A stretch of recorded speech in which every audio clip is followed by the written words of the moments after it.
Hello साथीहरु, के छ हाल खबर? साथीहरु, आजको भिडियोमा चाहिँ म तपाईलाई यहाँ तपाईले देख्न सक्नुहुन्छ मैले चारवटा एपमा चाहिँ फोटो लगाएको छ फाल्टो नै। यसरी तपाईले यहाँ रहेको कुनै पनि एप्लिकेसन माथि चाहिँ आफ्नो फोटो लगाउन सक्नुहुन्छ अथवा तपाईले तपाईको गर्लफ्रेन्डको फोटो पनि राख्न सक्नुहुन्छ अथवा तपाईलाई मन पर्ने कुनै व्यक्तिको फोटोहरु पनि लगाउन सक्नुहुन्छ। यहाँ त कि तपाईले यो एपको नाम पनि चेन्ज गर्न सक्नुहुन्छ। हेर्दाखेरि हाम्रो फोन चाहिँ कस्तो लुक अलगै देखिन्छ नि हैन। यसरी सबै ठाउँमा चाहिँ हामीले मन परेको व्यक्तिहरुको अथवा तपाईको फोटो लगाउन सक्नुहुनेछ। यो एप्लिकेसन माथि चाहिँ तपाईले यसरी फोटो चेन्ज गर्न सक्नुहुन्छ अथवा तपाईले बुझ्ने गरी तपाईलाई मात्र थाहा होस् भनेर तपाईले त्यो एप्लिकेसनको नाम पनि यहाँ चेन्ज गर्न सक्नुहुन्छ। यो गर्ने तरिका कसरी त त्यसको विषयमा यो भिडियोमा तपाईले पुरै जानकारी पाउनेछ। बस तपाईले यसको लागि चाहिँ एउटा एप्लिकेसन चाहिँ युज गर्नु नै पर्ने हुन्छ। त्यो चाहिँ तपाईले गुगल प्ले स्टोरबाट डाउनलोड गर्न सकिन्छ। तपाई गुगल प्ले स्टोरमा जानु होला। यहाँ चाहिँ टाइप गर्नुपर्ने हुन्छ तपाईले सुपर पी लन्चर एप। तपाईले देख्न सक्नुहुन्छ सुपर पी लन्चर एप देख्न सक्नुहुन्छ। यसलाई मैले ट्याप गरे। यहाँ तपाईले नम्बर 1 मा देख्न सक्नुहुन्छ। यहाँ यस्तै थुप्रै छ हैन। यस्तो खालको एप्लिकेसन चेन्ज गर्ने एपहरु चाहिँ तपाईले तर मैले चाहिँ यहाँ नम्बर 1 मा रहेको super P launcher for P90 लन्चरलाई डाउनलोड गरेको छ।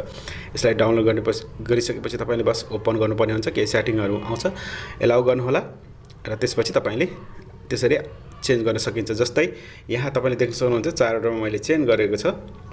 अब जस्तै तपाईले यहाँ युट्युबको एप छ, यहाँ माथि पनि तपाईले चेन्ज गर्न चाहनुहुन्छ भने यसरी एकछिन प्रेस गर्नु होला। तपाईले यहाँ माथि देख्न सक्नुहुन्छ एडिटमा ट्याप गर्नु होला। त्यसपछि तपाईले यहाँ फोटोको यहाँ देख्न सक्नुहुन्छ माथि युट्युबको लोगो देख्न सक्नुहुन्छ। त्यसमा तपाईले ट्याप गर्नु होला। त्यसमा ट्याप गरिसकेपछि तपाईले यहाँ देख्न सक्नुहुन्छ यहाँ चाहिँ नम्बर 4 मा रहेको फ्रम पिक क्रप आसमा तपाईले क्लिक गर्नु होला। त्यसमा ट्याप गर्नेबित्तिकै तपाईको यहाँ एल्बम खुल्छ। एल्बममा जानु होला। जस्तै तपाईको फोटो कुनै छ भनेपछि तपाईले यहाँ राख्न सक्नुहुनेछ। जस्तै मैले अघि नै एउटा फोटो राखेको छ। यहाँ मेरो एउटा फोटो छ। मैले कुनै दिन फेसबुकको लागि बनाएको थिएँ यो फोटो। म यसलाई त्यहाँ सेभ गर्छु युट्युबको माथि। यसलाई सेभ गर्नको लागि त्यो फोटोलाई ट्याप गरिसकेपछि तपाईले यसलाई फुल राख्न चाहनुहुन्छ भने यसरी फुल गर्नु होला र त्यसपछि ओके गर्नु होला। ओके गरेपछि यहाँ तपाईलाई फेरि अर्को एकचोटी ओके गर्नु होला। तपाई पहिले यहाँ युट्युब थियो, अब चाहिँ तपाईको फोटो रहन्छ तर ओपन गर्दाखेरि चाहिँ तपाईको युट्युब नै ओपन हुन्छ। यसरी तपाईले आफ्नो फोनमा कुनै पनि एपमा चाहिँ तपाईले आफ्नो फोटो लगाउन सक्नुहुन्छ अथवा तपाईलाई मन परेको व्यक्तिको फोटो युज गर्न सक्नुहुन्छ। अब यहाँ चाहिँ नाम चेन्ज गर्नको लागि चाहिँ तपाईले कसरी गर्ने त भन्दाखेरि त्यसलाई पनि एकछिन प्रेस गरेर राख्नु होला यसरी। त्यसपछि एडिटमा जानु होला। एडिट गरिसकेपछि यहाँ तपाईले युट्युबको नाम देख्न सक्नुहुन्छ। यसलाई पनि चेन्ज गर्न सक्नुहुन्छ। जस्तै यो युट्युबको अप्सन छ। तपाईले एडिट गरिसकेपछि यहाँ यसरी ट्याप गर्नु होला र तपाईले युट्युबलाई मेटेर जस्तै युट्युबको ठाउँमा चाहिँ यसलाई कट गर्यो। कट गरिसकेपछि अब म चाहिँ यु नेपाल लेख्छु हैन। ओके, मैले यु नेपाल लेख्यो।